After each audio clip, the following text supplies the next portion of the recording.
de choisir ce canal pour partager quelques minutes d'édification avec nous. Ce sont des histoires pour vous partager des conseils à la lumière de la parole de Dieu. Bienvenue et j'espère que vous êtes confortablement installés. Shalom et que Point d'accord commence.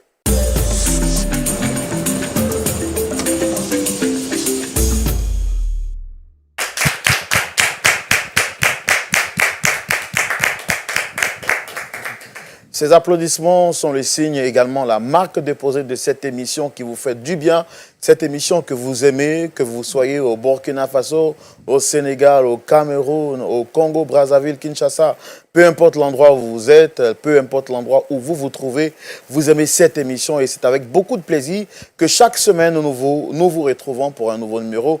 Nous espérons que vous allez très bien. Notre public ici aussi va superbement bien et vous le savez, qui dit Point d'accord et qui dit Roland parle aussi du pasteur Tchoumou qui ne manque jamais de répondre à l'appel du Seigneur. Pasteur Tchoumou, shalom. Shalom, mon frère Roland. Très heureux de vous retrouver. Oui, vraiment heureux également. Ouais. Pasteur Tchoumou, vous savez, les gens sont très prêtent vraiment attention aux détails. En fait, quelqu'un a mis sur les réseaux sociaux, quand Roland dit Shalom, pasteur, et pasteur Tchoumou répond Shalom, mon frère Roland. J'ai dit, mais attends, ces gars-là, ils sont vraiment méticuleux, hein, ils suivent tout au détail. Ils suivent tous les détails. C'est dit que vraiment, ils aiment vraiment cette émission. C'est là. En tout cas, on est content, pasteur, de vous avoir. Oui. Et on prie que Dieu vous donne de vivre encore très longtemps. Amen. Pour que nous puissions bénéficier de la sagesse qu'il a déposée en vous. Merci beaucoup. Voilà, Merci. voilà. Donc, que Dieu vous bénisse abondamment. Vous le savez, hein, chaque semaine, on reçoit des frères et des sœurs. Aujourd'hui, encore spécialement, nous allons recevoir un autre frère qui viendra pour partager avec nous son histoire. Et ce sera donc avec la bénédiction de notre pasteur Tchoumou et celui donc de notre public. Merci de le recevoir sous vos applaudissements.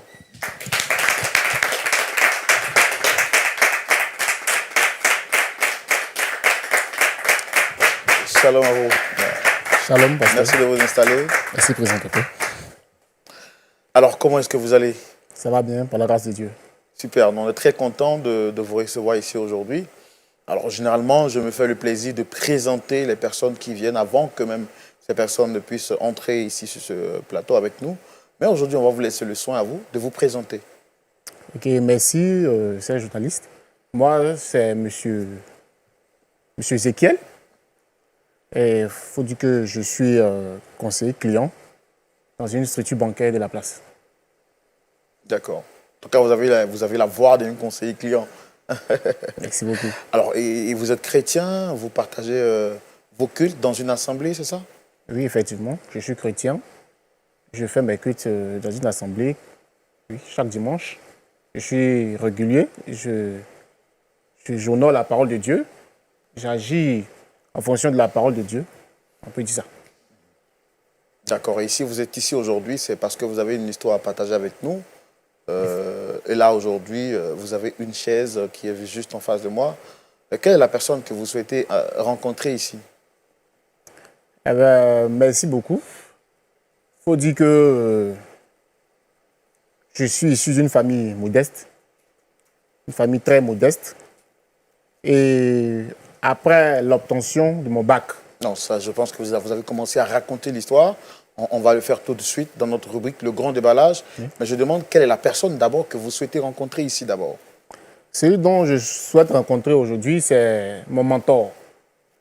Quelqu'un qui a été vraiment d'un appui remarquable dans ma vie. Quelqu'un qui m'a beaucoup soutenu à un moment donné de ma vie. Quelqu'un qui a été vraiment qui a permis à ce que je sois ce que je suis aujourd'hui. C'est quelqu'un de bien, de gentil. Mon mentor, en fait. Un modèle dans la foi. D'accord. Donc, tout à l'heure, on a vu que vous étiez vraiment impatient de partager l'histoire avec nous. On va le faire dans notre rubrique, le grand déballage, et c'est tout de suite. Voilà, vous nous parliez à présent de votre mentor que vous souhaitez rencontrer. Parlez-nous un peu de votre relation avec votre mentor. Eh bien, il faut signifier que, avec mon mentor, les relations étaient au départ bonnes. Les relations étaient courtoises. Comment vous l'avez connu d'abord, avant de parler de vos relations? Comme je le disais d'emblée, après mon bac, je suis arrivé à Abidjan. Et ma situation n'était pas stable. J'ai traversé des moments très difficiles, des moments très compliqués. Je suis issu d'une famille modeste, très modeste d'ailleurs, en zone rurale. Et j'arrive à Abidjan, je ne sais pas où m'installer. Je ne peux pas faire retour aussi à mes parents pour leur expliquer ce que je vis à Abidjan. Donc, je décide comme ça d'intégrer une église, puisque j'ai déjà une foi chrétienne, je décide comme ça d'intégrer une église et de leur faire part de ma situation sociale, qui est très compliquée. Je leur fais part de la situation sociale. L'église, voyant que effectivement, ce n'était pas de ma faute ce qui m'arrivait, bon, ils ont pris à cœur. C'est ainsi que mon père spirituel a eu l'aimabilité de me recevoir dans sa demeure. Il a eu l'aimabilité de me recevoir chez lui. J'ai vécu chez lui. J'ai mangé chez lui. Il était à mes petits besoins. Il me conseillait un peu par rapport à la vie à Abidjan et la vie spirituelle.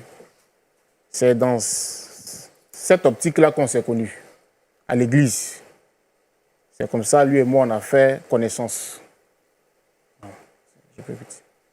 D'accord, donc vous l'avez rencontré par rapport à votre situation sociale qui était très difficile. Il a accepté de vous apporter soutien. Il ne vous connaissait pas avant, c'est ça? Non, pas du tout. Et les choses se sont bien déroulées. Effectivement. Vous avez passé combien de temps chez lui? Et depuis combien de temps ça dure que je veux dire, votre relation, vous avez passé combien de temps avec lui?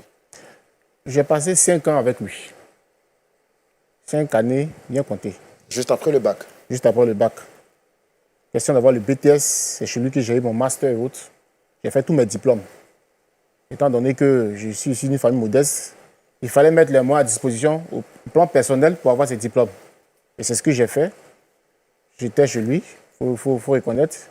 Il n'a pas appelé mes parents pour leur demander des comptes. Il s'est souvenu de moi, il m'a assisté. Et sa famille m'a accueilli. Il était très hospitalier avec moi. Très, très courtois avec moi, très, très gentil. Il était un père pour moi. Sinon qu'il est encore mon père même, si je peux le dire. Alors pourquoi vous souhaitez le rencontrer aujourd'hui s'il a été tellement gentil avec vous? C'est vous qui lui avez fait quelque chose de mal et vous souhaitez lui demander pardon? Bon.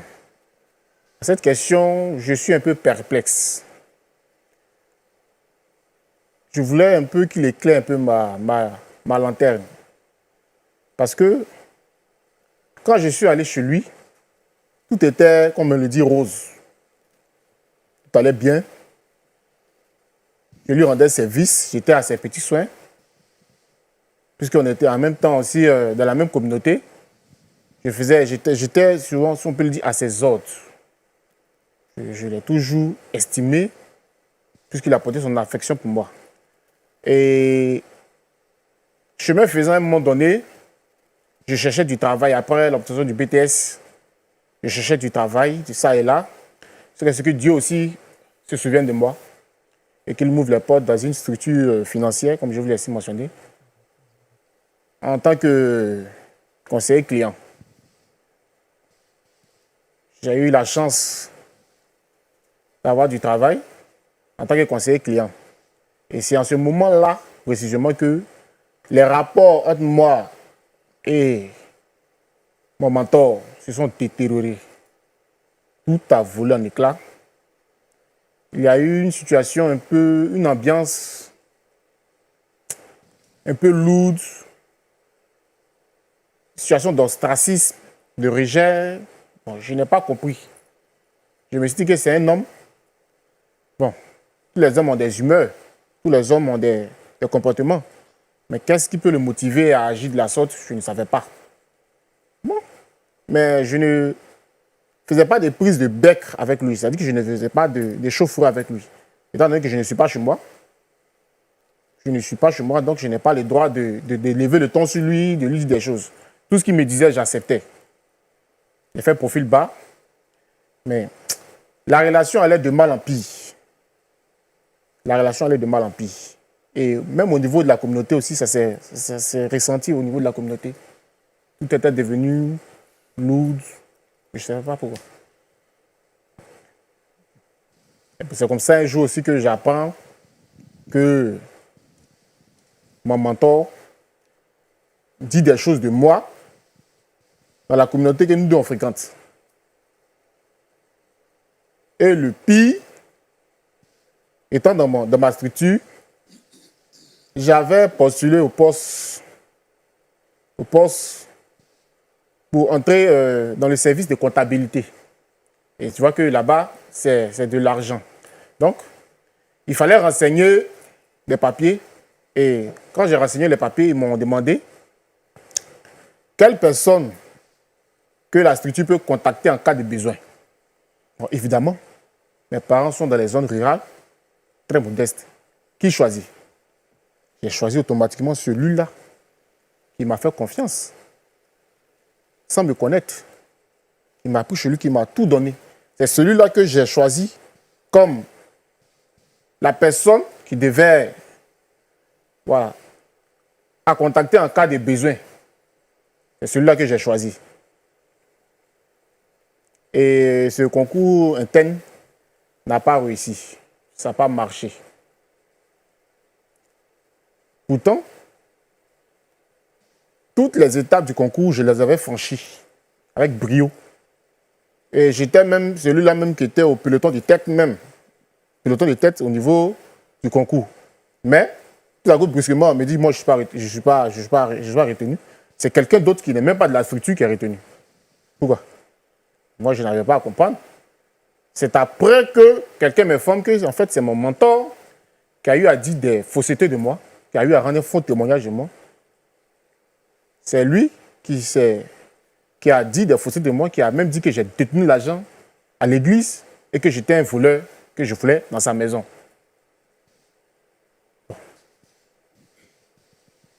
Quand tu entends de tels témoignages de quelqu'un qui t'a fait confiance sans cause, quelqu'un qui t'a hébergé, qui t'a soutenu, bon, ça crée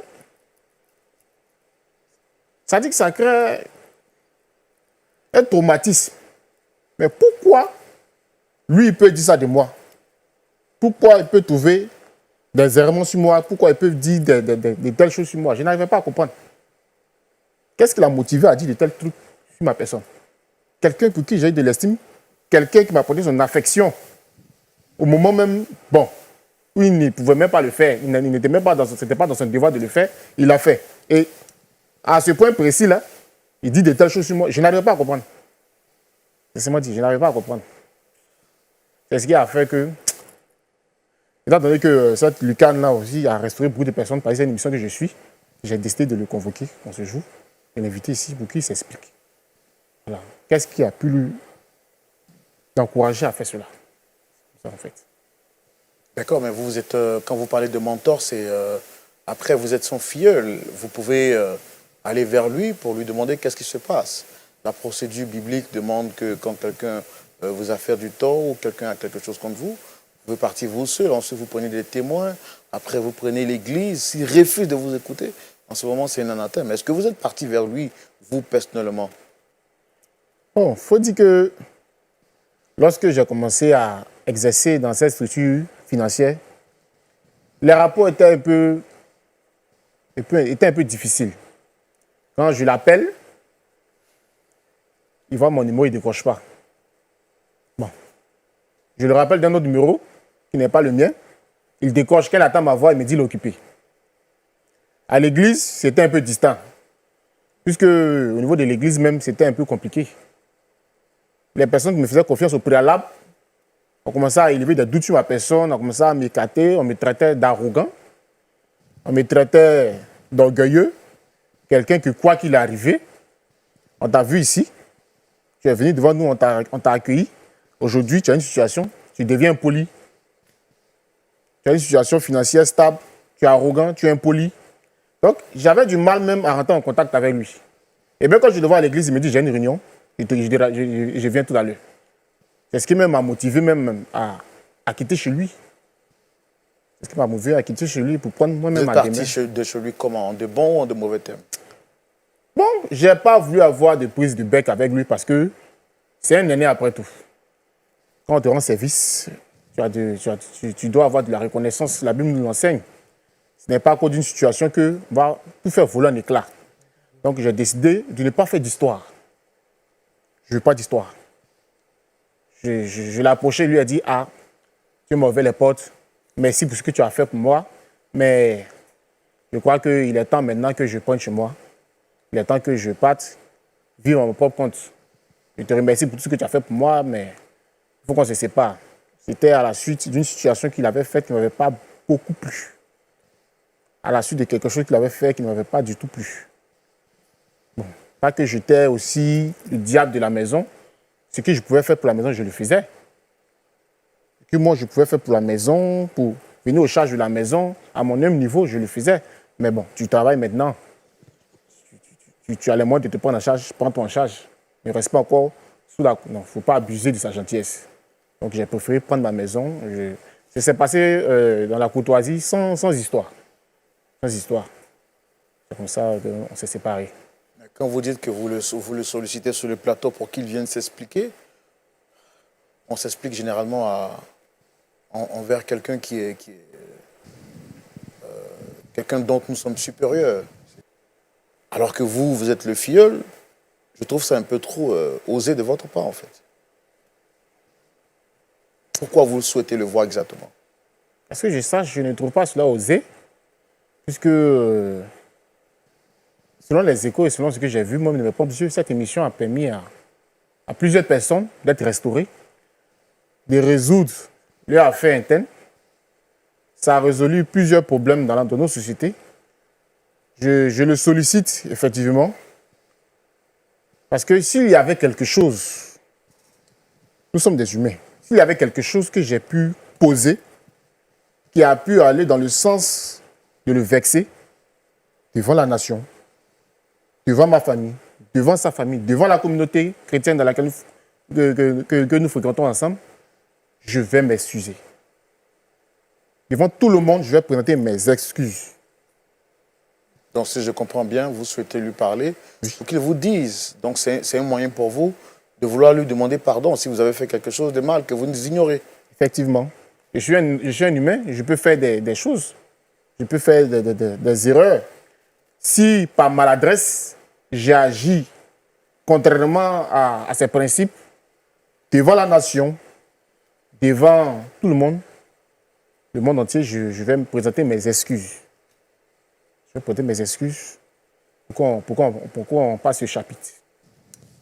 D'accord. Et votre mentor, vous avez dit déjà qu'il se nommait comment, monsieur? Monsieur Guy Roger. Monsieur Guy Roger. Pasteur Tchoumo, nous allons tout de suite recevoir l'invité de notre frère, monsieur Ézéchiel. Il s'agit donc de monsieur Guy Roger. Merci de le recevoir sous vos applaudissements, s'il vous plaît.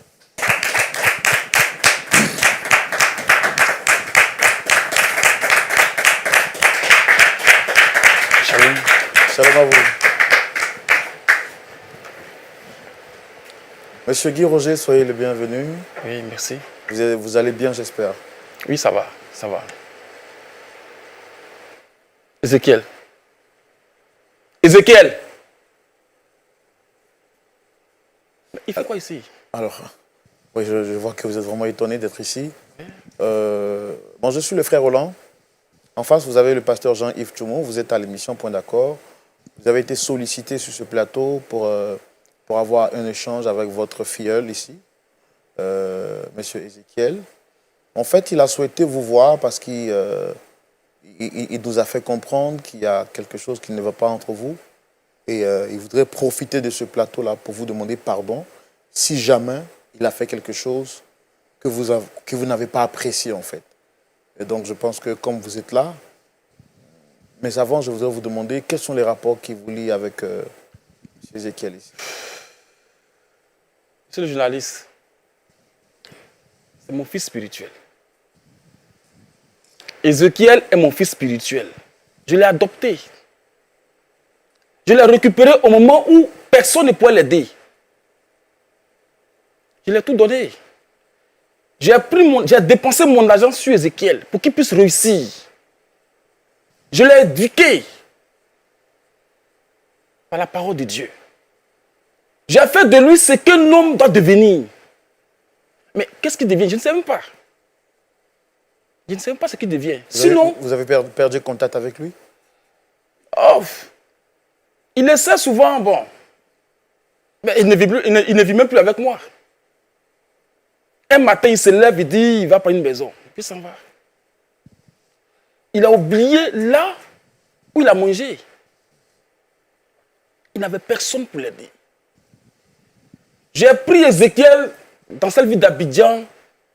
Il avait faim, il mourait de faim. J'ai dit, mais écoute, je vais t'aider, je vais t'adopter comme mon propre fils. C'est comme ça. Il partait à l'école, dans ma main. Je payais ses études. Je le nourrissais, je l'habillais. Je lui parlais de la parole de Dieu, je l'enseignais. Tous les conseils qu'un père peut donner à un fils, c'est ce que je fais avec Ézéchiel. Mais arrivé à un moment donné, monsieur est devenu grand. Monsieur a grandi. Et il a commencé à parler à langue comme on le voit de nos jours, les jeunes gens. Quand il commence à parler à langue nette, il se met au même pied de quelqu'un, le pasteur. Quand ils ont prié pour quelqu'un, quelqu'un est guéri net, oh, ils sont déjà arrivés. Et Ézéchiel est devenu autre chose. À ma grande surprise, il m'annonce qu'il s'en va prendre une maison. Ah, Ézéchiel, aujourd'hui, tu vas prendre une maison. Ok, il n'y a pas de problème. Voilà le problème, je ne sais pas. Aujourd'hui, je suis surpris de le voir ici devant moi. Bon, je ne sais pas. Est-ce que c'est mauvais pour un fils de prendre son indépendance de son père quand tout va bien? Non, ce n'est pas mauvais, mais ça dépend de la manière. Voilà, ça dépend de la manière parce que quand on veut quitter un père, et bon, il faut le faire dans les bonnes conditions. Dans les bonnes conditions. Et puis dans les bons délais. Mais concernant le cas d'Ézéchiel, je pense que, bon, il est le seul à avoir une raison, hein, je ne sais pas. Mais ça ne me satisfait pas au juste. Donc il est parti, vous n'étiez pas satisfait de son départ? Non, pas du tout. Pas du tout. Je pense qu'il est là, on va lui donner la parole puisque c'est lui qui a souhaité vous voir. Monsieur Ézéchiel, je pense qu'il est là. Monsieur Guy Roger est là. Allez-y, vous avez la parole. Ça va, Guy Roger? Je tenais à te remercier d'abord d'avoir honoré cette invitation. Je dis merci, c'est ce que tu as honoré cette invitation. Et je tenais aussi à te dire merci pour ce que tu as fait pour moi. Ézéchiel, tu n'as pas à me remercier. J'ai fait ce qu'un père doit faire pour son fils. Si tu m'as convoqué ici pour me dire quelque chose de bon, vas-y. Parce que je ne suis pas là pour plaisanter. Ce que tu as dit, dis-le. Tes remerciements, tu les gardes. OK? Tu peux poursuivre. Comme tu viens de le dire, tu as fait ce qu'un père doit faire pour son fils. Tu n'es pas mon géniteur. Donc je tenais à te dire quand même merci. Tu n'es pas mon géniteur, mais tu as fait ce qu'un père devait faire pour son fils. C'est quelque chose qui m'a beaucoup touché. C'est quelque chose qui m'a beaucoup marqué. Tu m'as appelé, c'est pour ça? Je pense qu'on va lui laisser quand même le temps de... Ah, mais qu'il pas droit au but, parce qu'il tourne en rond là. Je sais pas. D'accord, on va lui laisser le temps de s'exprimer quand même, pour comprendre le fond de sa pensée. Allez-y. Papa Ézéchiel, quand j'ai intégré la structure financière dans laquelle je travaille jusqu'à aujourd'hui en tant que conseiller client, j'ai postulé au poste de comptable. Et pour avoir ce poste-là, il était question de faire une enquête de moralité pour voir est-ce que ce poste-là devait revenir à quelqu'un de bonne moralité. C'est en ce moment-là que, dans ma fiche de renseignement, il m'a été demandé de mentionner la personne à joindre en cas de besoin. Tu le sais comme moi, mes parents sont en zone rurale. Ma famille est modeste. Ils ne pourront pas joindre ses parents en zone rurale. Donc, la première personne qui m'est venue à l'esprit, c'était toi. Je leur ai fait part que, en fait, s'ils devaient contacter quelqu'un, ça serait toi. Je leur ai remis ton numéro. Mais par la suite, alors que j'avais réussi à toutes les étapes, au niveau de l'enquête de moralité que moi je croyais que c'était un acquis, C'est à ce moment-là que j'échoue. C'était un peu une surprise au niveau de la structure. C'était un peu étonnant, mais et puisque même la personne qui a été recrutée ne vient même pas de la structure, c'était une nouvelle personne. Mais on ne peut pas prendre une nouvelle personne pour occuper cette tâche. C'est-à-dire qu'il y a d'autres personnes qui sont là. Donc on ne comprenait pas pourquoi aller chercher quelqu'un ailleurs, et pourtant il y a quelqu'un qui est là, mais qui a un bon témoignage, qui est serviable. Et on me fait savoir que c'est au niveau de l'enquête de moralité que j'ai échoué, parce que tu as dit certaines choses me concernant qui n'étaient pas acceptables pour les enquêteurs. Ézéchiel, On peut voir. Ézéchiel, On peut voir. je suis qui pour toi? Tu es mon papa. Tu le reconnais? Je le reconnais toujours. Pourquoi tu viens raconter des bêtises comme ça, Ézéchiel?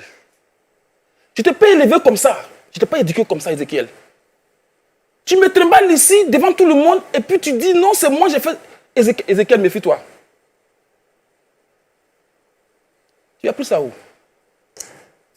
C'est mon collègue direct de service qui est dans le comité de délibération qui m'a fait savoir que c'est au niveau de l'enquête de moralité, il était dit que moi je suis un voleur, que je ne respecte pas mes autorités. Je suis arrogant, impoli, insolent. Mais entendre de telles choses venant de quelqu'un qui a été aussi généreux, bon, ça m'a beaucoup traumatisé. Et ça venait de moi? C'est ce qui m'a fait croire. Ça venait de moi? Ézéchiel, sois sûr de toi. Est-ce que ça venait de moi? Mais réponds-moi. Mais qu'il me réponde. Ézéchiel, répondez à la question. Qu'est-ce qu'on Qu'il vous a soit dit? sûr de ce qu'il dit. Mon collègue direct, qui est dans la structure, qui fait partie même du comité de délibération finale, m'a fait comprendre que, au niveau de l'enquête de moralité, Oui, ça on a compris. Qui est cette personne qui vous a dit? Quand votre collègue vous l'a dit, il vous a dit que la personne qui a fait le mauvais rapport sur vous, c'est qui exactement? mais évidemment, c'était mon père Guy Roger. Parce que c'est la seule personne que j'ai indiquée dans ma fiche de renseignement comme personne à joindre. Mes parents sont en zone rurale. Ils ne peuvent pas assumer ces tâches-là. C'est la seule personne que j'ai indiquée dans ma fiche de renseignement comme personne à joindre en cas de besoin. C'est la seule personne. Donc c'est moi, il t'a dit que c'est moi, j'ai dit ça, n'est-ce pas? Sois plus clair. Sois plus clair avec moi. Ça ne peut qu'être toi. C'est la seule personne. Tu es la seule personne, papa. Tu n'es pas sûr de toi.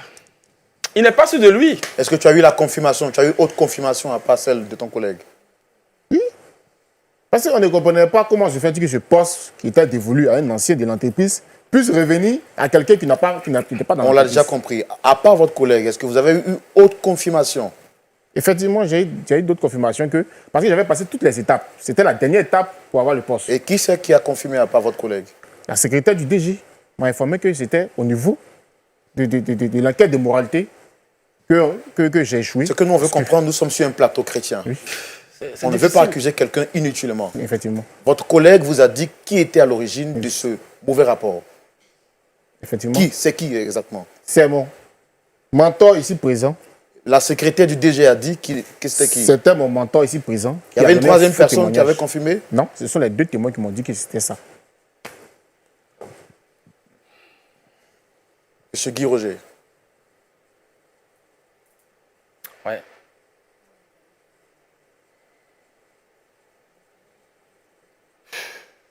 Est-ce que ce qui est dit de vous est vrai? Est-ce que vous reconnaissez avoir dans l'enquête de moralité, est-ce que vous avez été contacté par les collègues ou les responsables de votre filleul?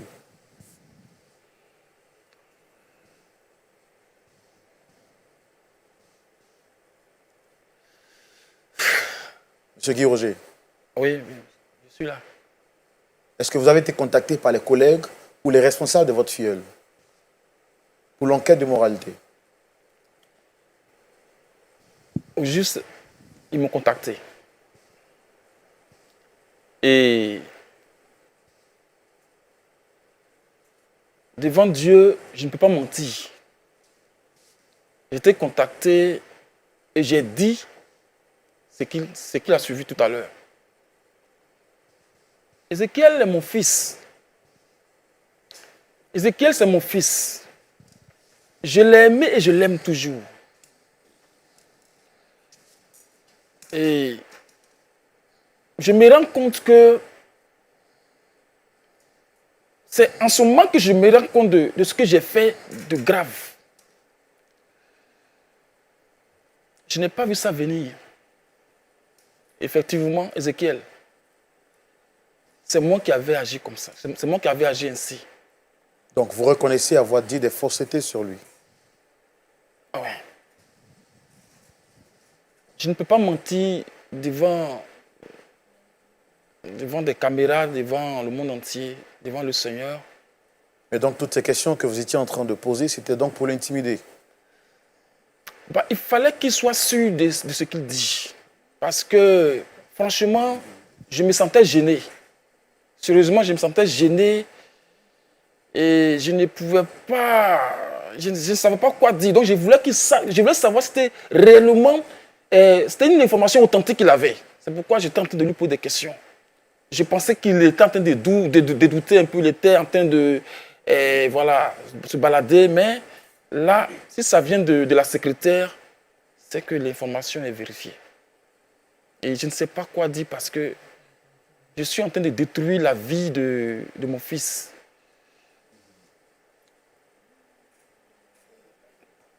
Ça me rappelle l'histoire même de David et de Saül. Pendant que David pensait du bien de Saül, Saül cherchait à le détruire.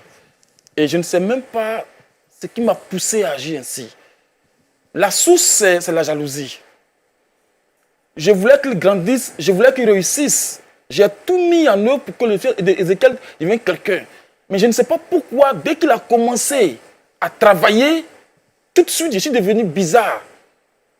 Je ne sais même pas si ce sont les forces ténébreuses qui m'animaient, mais j'ai commencé à les cribler. Je l'ai traité même de Judas. Je l'ai accusé de tous les noms. Mon propre fils. Même dans l'église, dans la communauté, aujourd'hui, personne ne le fait confiance parce que j'ai traité Ézéchiel de menteur, de voleur. J'ai dit même qu'Ézéchiel détournait l'argent dans son entreprise. Je suis allé plus loin. J'ai voulu même pousser une sœur vers Ézéchiel pour qu'elle puisse faire tomber Ézéchiel dans le péché afin de le cribler. Je ne sais pas ce qui m'est arrivé. Ézéchiel. Au revoir. Je ne sais pas si Dieu va me pardonner pour d'avoir eu ce comportement. Je ne sais même pas si je vais avoir ton pardon, toi. Tu m'as rien fait de bon. C'est un enfant exemplaire. Il est bon dans tous les domaines. Malgré que je cherchais à le détruire, il m'assistait financièrement. Il m'assistait. Il essayait de prendre contact avec moi. Il m'appelait, je refusais de prendre les appels. Il cherchait, chaque dimanche, il cherchait à me croiser pour parler avec moi. Mais je l'évitais. Je le poussais à bout. Vous êtes serviteur de Dieu? Oui. Et je ne sais pas si Dieu va me pardonner parce que ce que je viens de faire, ce que j'ai fait à mon propre fils, est impardonnable. Je ne suis même pas digne d'être appelé serviteur de Dieu parce que là, je regrette profondément. Je ne sais pas. Que Dieu m'aide. Pourquoi jalouser ce que vous avez vous-même fait grandir? C'est inimaginable. C'est inimaginable parce que je pense que j'ai été animé par des mauvaises pensées. Ce sont des mauvaises pensées, des pensées diaboliques qui m'ont poussé à détruire la vie de mon jeune Ézéchiel. Et je n'ai même plus de mots actuellement.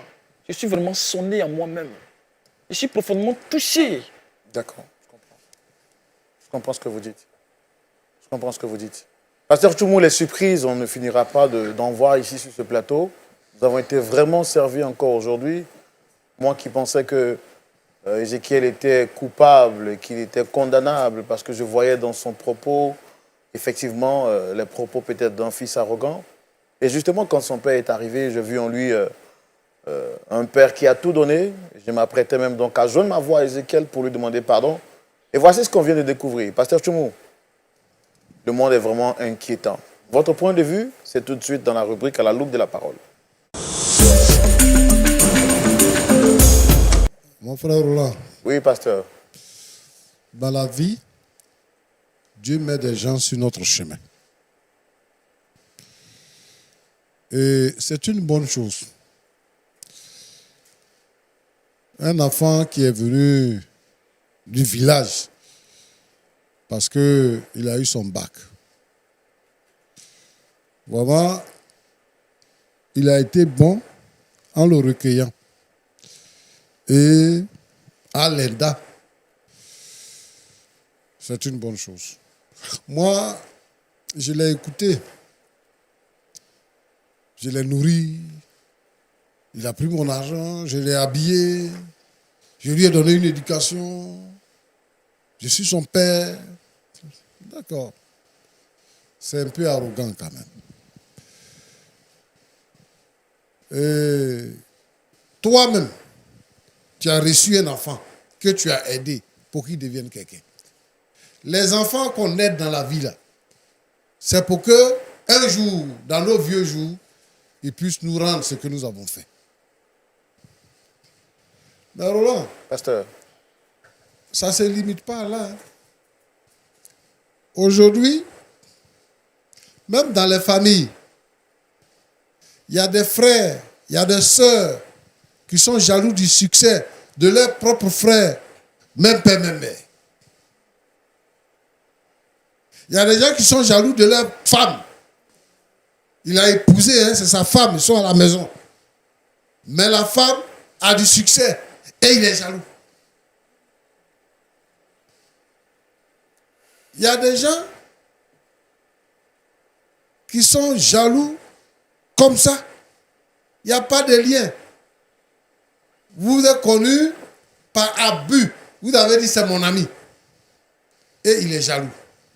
Pendant que vous travaillez pour mettre l'autre à l'aise, lui, il nourrit des pensées diaboliques pour te mettre à terre.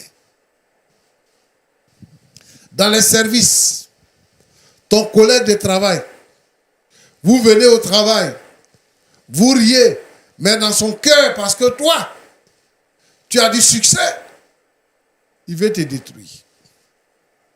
C'est la leçon que nous pouvons tirer. Il y a trop de méchanceté. Il y a deux choses que je veux conseiller ici. La première chose, c'est la prudence. Tu as vu, Joseph, ses frères l'ont vendu parce qu'ils étaient jaloux. Joseph avait des songes.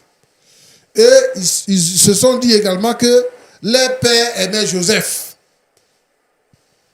Donc, ils ont fait des projets de destruction. Ils ont voulu tuer Joseph. Finalement, ils l'ont vendu parce qu'il avait mis dans un trou. Il allait mourir là-bas. Et finalement, ils l'ont vendu. Ils ont vendu leurs frères comme esclaves. Cette pensée dans la Bible est parmi nous aujourd'hui. Est parmi nous aujourd'hui. Des gens tendent des pièges à leurs collègues, à leurs frères, à leurs amis, à leurs cousins. Et tout ça pour qu'ils tombent dans le trou. Parce qu'ils sont jaloux. C'est un mauvais sentiment. Et le monsieur nous a démontré que c'est-à-dire que lui, dans sa pensée là, quand il a aidé un enfant, il ne faut pas l'enfant va devenir meilleur que lui. Comme ça, il va continuer de l'exploiter. Et comme il ne peut pas continuer de l'exploiter, il décide de nuire à sa carrière. C'est lui-même qui va dire dans la quête, tu as vu la méchanceté. Il ne sait même pas comment les gens ont eu son adresse pour venir vers lui pour parler avec lui. Et lui, il décide de dire des faussetés. Et même à l'église, il dit que le frère là, c'est un voleur, c'est un menteur. À l'église, il y a des gens qui accusent des gens pour dire que lui, là, c'est un sorcier. Alors qu'il n'est pas sorcier, mais parce qu'il est jaloux, parce qu'il veut le nuire, il dit aux gens, c'est un sorcier. Et vous savez, en Afrique, quand on dit que lui, là, il est sorcier, quand on dit lui, là, il est voleur, on ne fait pas d'enquête, on ne cherche pas à savoir. Nous aussi, on dit, il est sorcier. Tu vois quelqu'un, tu dis, il est sorcier. C'est comme ça qu'on se détruit. Je voudrais inviter tous les frères et toutes les sœurs. Dans la vie, là, chacun a sa voix. Il faut se réjouir quand un frère ou une sœur se réjouit. La Bible dit de se réjouir avec ceux qui se réjouissent et de pleurer avec ceux qui pleurent. La Bible dit d'aimer son prochain comme soi-même. Et parce que toi, Roland, si on te posait la question, sur cette terre-là, quelle est la personne que tu aimes le plus? Qu'est-ce que tu vas répondre? Ma femme. Non. Toi-même. Ok. Ah oui, c'est vrai, moi-même. Tu as vu la façon dont tu es habillé? Oui, Parce que tu t'aimes. bien sûr. Et ça te fait plaisir lorsque tu es habillé. Donc, Jésus dit, aime ton prochain Comme comme toi-même. toi-même. La même manière que tu t'aimes là. Il faut aimer ton prochain comme ça. J'invite donc tous les frères et toutes les sœurs à cultiver l'amour, à ne pas cultiver la haine, à ne pas vivre dans la haine et produire la jalousie. La jalousie est une mauvaise chose. Dans les services, aimez-vous. À l'église, aimez-vous. Dans vos familles, aimez-vous. Et le Seigneur va vous bénir. Amen. Que Dieu vous bénisse. Amen. Waouh, des conseils pertinents. Le pasteur Tchoumbou m'a posé la question. Roland, si on te demandait qui est-ce que tu aimes, ta réponse serait laquelle? Et j'ai frappé juste à côté alors que je devrais donc commencer par m'aimer. Parce qu'on ne peut pas aimer quelqu'un si on ne commence pas par s'aimer soi-même. Quel est le conseil que vous avez tiré à la lumière de ce que le pasteur Tchoumbou vient de dire? Vous avez quelque chose à rajouter rapidement? Oui. Roland, Oui. je suis désolé. C'est un profond regret. Et j'ai été animé par le diable. Je me suis laissé emporter par l'ennemi, détruire la vie d'Ézéchiel. J'ai été un canal de Satan pour la destruction de la vie d'Ézéchiel. Et aujourd'hui, je vais dire à Dieu que je refuse d'être le canal de Satan pour la destruction de mes prochains. Je ne veux pas être un canal par lequel le diable va passer pour détruire les autres. Je veux être un canal de bénédiction. Et je vais demander vraiment pardon à mon fils Ézéchiel. Lui demander de me pardonner parce que ça ne va plus jamais se répéter. Et je vais récupérer mon fils et il sera le fils bien-aimé qu'il a toujours été. Vraiment, je remercie le pasteur parce que les paroles du pasteur m'ont vraiment touché. Et je veux vraiment aimer mon prochain, m'aimer moi-même et être un canal de Dieu, être une source de bénédiction pour le monde entier. Commencez par mon fils Ézéchiel. Donc il est là, demandez-lui rapidement pardon en 30 secondes, on y va. Ézéchiel. Ézé. On va. Vraiment. Ézé. Ézé, je suis allé très loin, tu sais. Ézé. Je suis allé très loin. Aujourd'hui, je me mets à genoux devant toi. Ce que j'ai fait n'est pas bon. Ézé, tu sais, il faut que tu laisses tomber. Est-ce que tu peux me pardonner au moins? Bien compris. S'il te plaît, Ézé. Roger, je veux que tu demandes pardon à Ézéchiel pour moi. C'est mon fils et j'ai mal agi. Je regrette amèrement. Non, d'accord, on a compris, levez-vous, levez-vous. Vous êtes quand même son père et voilà. Ézéchiel, en 30 secondes, quelque chose à dire avant qu'on se dise au revoir. Bon. Le pardon, il est divin. La Bible dit, 7 fois en t'offense, 7 fois il faut pardonner, je pardonne. Mais l'étiquette qui est dans mon entreprise va pas disparaître. Le témoignage qui est dans mon entreprise ne va pas disparaître. Ce n'est pas sûr que je connaîtrai encore une promotion. Non, ne vous inquiétez pas, le Seigneur va vous faire grâce. Je pense que Point d'accord est suivi par des milliers de personnes. Vos responsables pourront également voir cette émission. Les frères de l'Église pourront voir l'émission. Le pasteur s'est mis à genoux pour vous demander pardon. Le Seigneur est celui qui restaure. il est celui qui fait grâce. Il est celui qui a fait grâce à Joseph, qui a fait grâce à Daniel, qui a fait grâce à toutes ces personnes. Donc, il va vous faire grâce. Il va vous faire grâce. Il va vous faire grâce. Pasteur Tchoumou, Oui, je pense que le Père a demandé pardon. oui. On peut quand même les recommander au Seigneur. Surtout que Dieu restaure la vie d'Ézéchiel. Ok. Tu es fidèle, notre Dieu, notre Père. Merci pour cette histoire. Merci pour le Père spirituel et pour le Fils spirituel. Pour ce qui s'est passé entre eux. Et pour ce qui se passe dans les familles, dans les services.